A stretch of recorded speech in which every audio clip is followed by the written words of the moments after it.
안녕하세요. 내추럴 치과 대표원장 이을재입니다.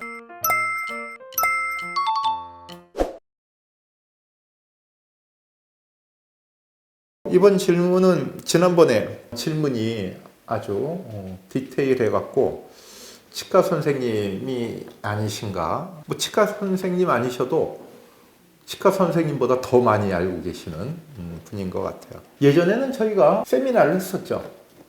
코로나 전에는 기능교정, 턱관절에 대해서 우리 기능교합학회에서 뭐 하고 했었는데 이제 요즘 안 해요. 예전에 이상덕 선생님이 미국에서 한국에 와갖고 열심히 하셨는데 그 이후로 그때 많이 배우셨죠. 치과 선생님들이 많이 배우고. 근데 지금도 턱관절 이게 되게 힘들어요. 뭐 매번 얘기하지만 저 30 몇 년 동안 몇 번 때려쳤어요. 너무 힘들어가. 중간에 그걸 이어나가지 못하고 그냥 간두신 분들이 많죠. 좌우지간 이렇게 연세가 있으신, 그러니까 지금 보면 적어도 50살이 넘은 치과 선생님들은 이쪽 공부를 하셨던 선생님들이 꽤 계시고, 지금 젊은 선생님들은 이제 이런 세미나가 열리지 않으니까 이쪽에 좀 잘 모르시는 것 같아요. 다들 이제 구강내과 그쪽이나 교합 아카데미 이쪽에서 이제 스플린트 턱관절을 공부하고 계시죠. 어떻게 됐던 지금 선생님 질문하신 선생님이 뭐 열정적으로 공부하시는 것 같아갖고 제가 조금 더 알려드렸으면 좋겠는데, 첫 번째 질문 보죠. 스플린트 하고 나서 얼굴의 변화. 그렇죠. 변화가 오죠. 지금 이해하신 것처럼 턱관절은 후상방으로 들어가는 게 안 좋으니까 전하방으로 나오게 하려고 합니다. 그럼 뭐 내가 억지로 하진 않죠. 스플린트를 끼우면 기본적으로 하방은 되죠. 전하방 중에 스플린트 끼우면 하방으로 내려오죠. 이 단계에서 저절로 턱이 앞으로 좀 더 좋은 전방으로까지 이렇게 쓱 밀려 나오는 분들이 있어요. 너무 이렇게 들어가 있었던 클래스 2 환자들이죠. 그런 분 느끼면 쑥 이렇게 나와요. 그러니까 저절로 전하방이 되는 거죠. 스플린트 자체는 하방만 되지만 쑥 근육들이 쑥 압박받은 게 쑥 풀어지죠. 그렇지 않은 경우에는 그 트윈 블락이라는 장치 있죠. 기능 교정 장치 중에 기능 교정뿐만 아니라 일반 교정에서도 많이 활용하죠. 트윈 블락, 쌍둥이 장치.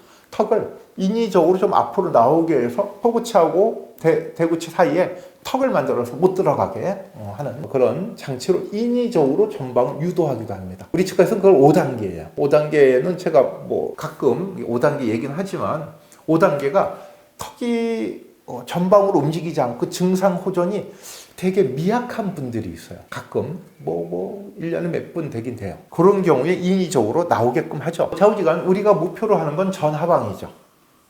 그럼 전하방이면 바뀌죠. 3단계 케이스죠. 빼고 밥 먹었다 다시 이 닦고 끼우는 2단계는 턱의 위치가 변하지 않으니까 그래도 변하긴 변해요. 얼굴. 3단계는 인위적으로 뼈의 위치를, 인위적이라는 뜻보다 자연스럽게 그 환자의 근육이 움직이는, 좋은 쪽으로 움직이는 걸 따라가는 건데, 우리 틀니를 하면 그렇죠. 틀니를 해주면 얼굴이 바뀌죠. 작년인가? 금년 봄이었나? 한 할아버지, 멋쟁이에요. 키도 크시고. 틀니를 새로 하는데 저한테 요구를 해요. 선생님, 이걸 좀 높게 해줄 수 없냐고. 저는 이제 가능하면 높게 해주죠. 턱관절 치료하니까 높게 해주죠. 근데 높게 하면 적응하는데 조금 불편하시는 분들이 있죠. 이렇게 끼고 계시는 분들은 높게 해주면 처음엔 불편해 하는데 훨씬 예뻐지잖아요. 그 할아버지도 높여달라고 그래서 왜 그래요? 그랬더니 높이면 이게 주름이 펴진다. 그래요. 맞다고 하고 좀 높여서 잘 해드렸는데 가발도 그 다음에 하고 오셨어요. 왜 얼굴이 바뀌잖아요. 네. 그런 것처럼 우리가 스플린트로 하고 턱의 위치를 잡고 교합을 교정을 하던 크라운을 해갖고 하던 틀니를 하던 바꿔주면 얼굴이 바뀌죠. 근데 이제 그렇게 바뀔 정도로까지 올리지 못해요. 옛날 틀니를 갖고 계신 분은 얼굴이 확확 바뀌는데, 기본적으로 치아를 갖고 있는, 내 치아를 갖고 있는 분들을 교정을 하든 뭘 해갖고 확 바뀌게끔 하기가 좀 바뀌었다는 게 느끼기가 좀 작은 것 같아요. 그리고 보통 우리가 하는 그런 3단계 젊은 분들은 얼굴이 계속 바뀌어요. 근데 환자분들은 뭐 좋다는 얘기를 대부분이 해요.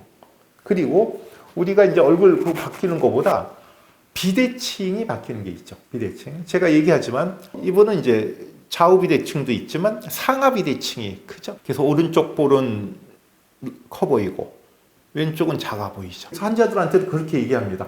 입술이 윗입술 중앙부보다 아랫입술 도톰한 게 틀어진 좌우 비대칭일 경우에는 확 달라져요. 모든 사람이 그렇지는 않죠. 나이가 어리면 어릴수록 잘 돌아오죠. 깜짝 놀랄 정도로. 근데 나이를 먹어가면 잘 안 돌아와요. 그래서 우리가 30살 넘은 비대칭 환자들은 크게 희망 주지도 않아요. 그런데도 32살인데도 휙 100% 돌아오는 경우도 있긴 있어요. 근데 그런 특이한 케이스를 환자한테 제시하는 건 제가 사기꾼이 아니니까 그렇게 얘기는 안 합니다. 솔직한 얘기를 하죠. 좌우지간 요 변화가 오면은 달라지죠. 근데 저는 가끔 보니까 그냥 좀 좋아졌네 이건데 만족해하는 환자들이 이렇게 많아요. 근데 이 상하비대칭 심한 건 많이 좋아졌어도 보면 내가 안타깝죠. 그냥 더 일찍 와갖고 덜 달아있을 때 시작을 했어야 되는데 많이 달아갖고 오면 뭐 그렇죠. 일단 변화는 옵니다.